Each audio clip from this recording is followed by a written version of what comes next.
One of the things that made me want to start making these videos in the first place was that I stumbled upon something I did a few years ago for a Bible study satellite at Summer Games University, a Christian camp. And it was a work to try to help guide people through a word study so they can get the most out of going through a passage and finding out what the words mean for better proclamation and better study for themselves. So I want to walk you through that. Let's go.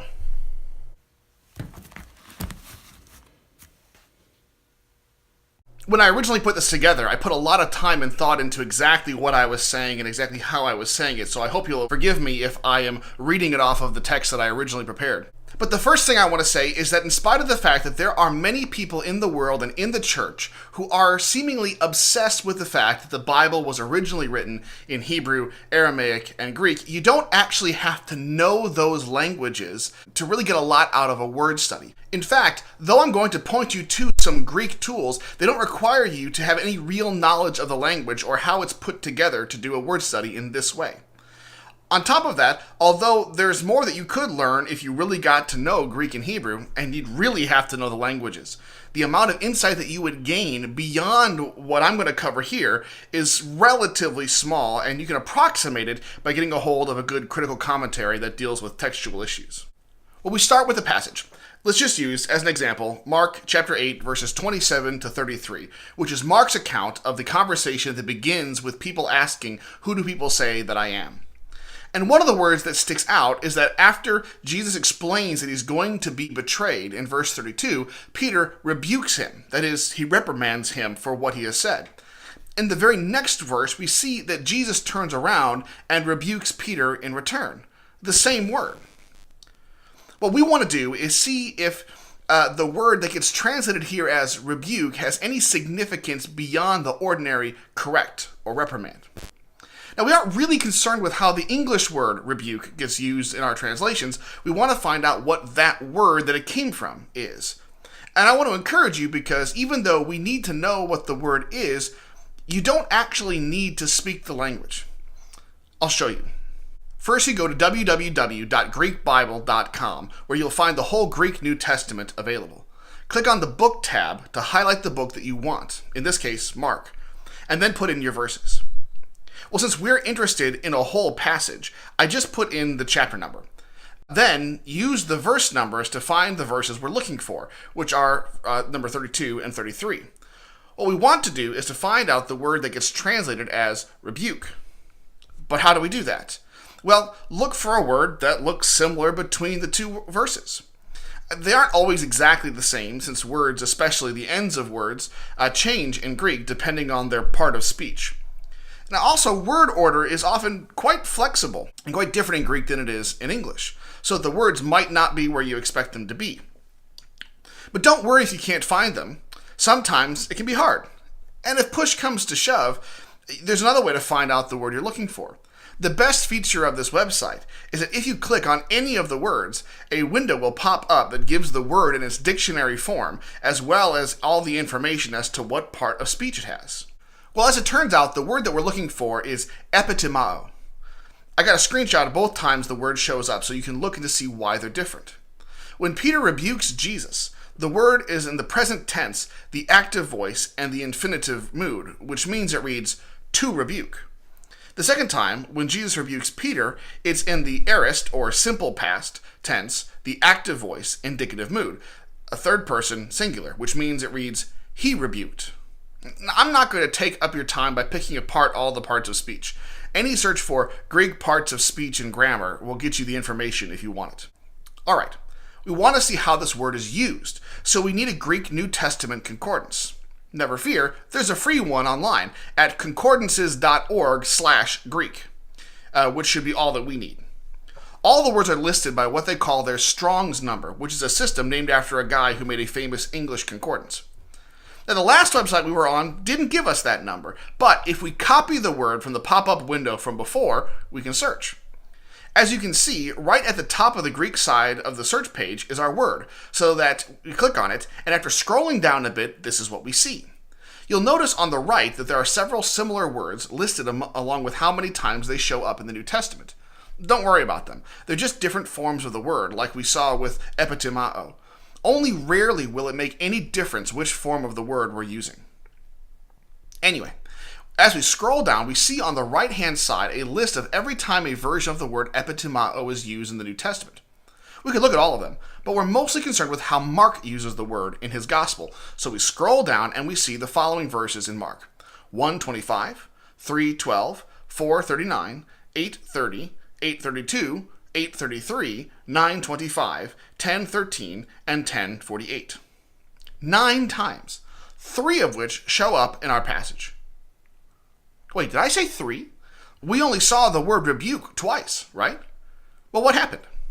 Well, what we find is that earlier, after Peter gave his correct answer, we read that Jesus sternly ordered them not to tell anyone about him. As it turns out, the word that got translated sternly ordered is also epitimao.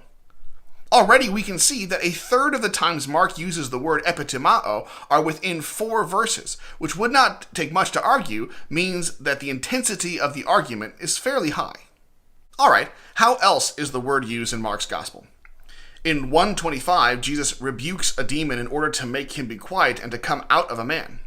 In 3:12, he sternly orders unclean spirits not to tell anyone who he is. In 4:39, he rebukes the wind and causes it to die down while they're on the sea. We've already seen how it's used in our passage.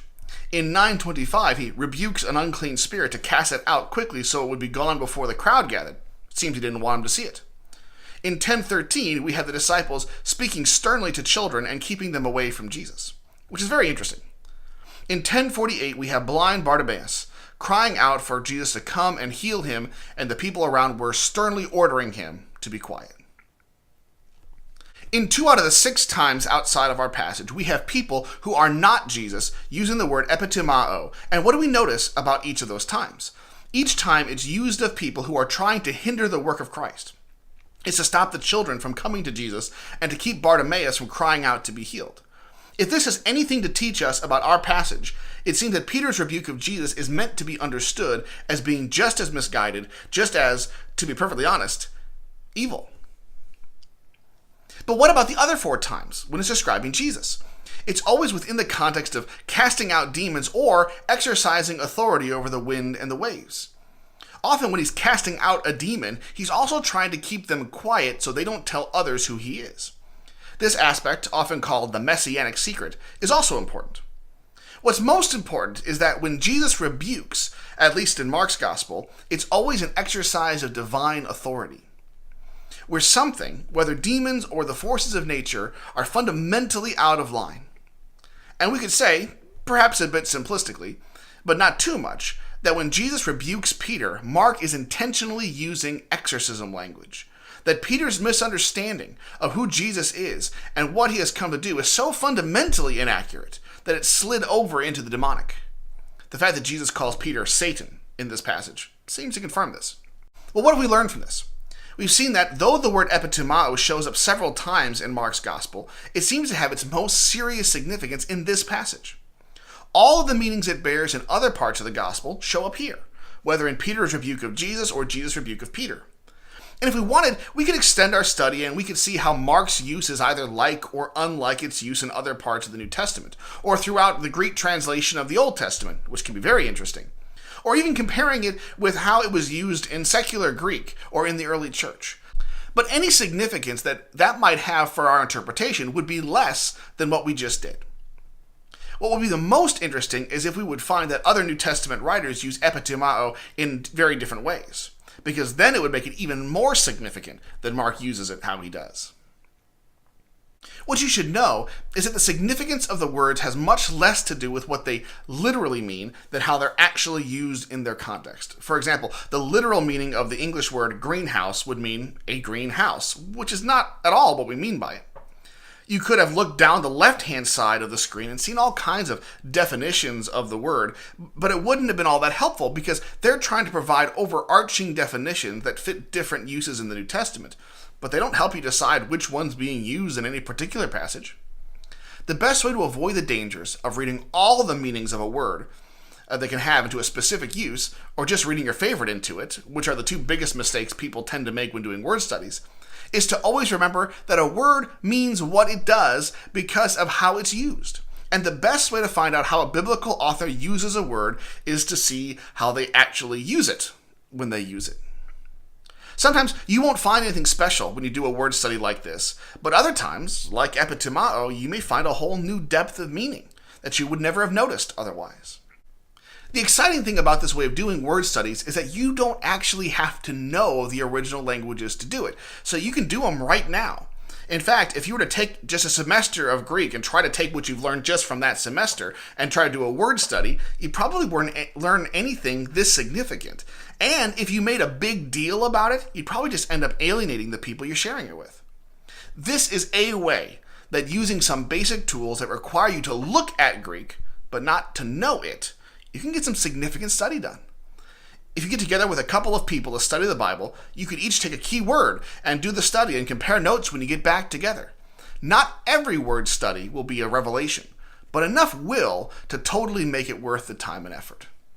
Well, that's all for this week. As usual, if you have any questions or if you have any suggestions for topics for me to talk about, please email me at pastorstevic@gmail.com and let me know what you think. Look forward to seeing you next time.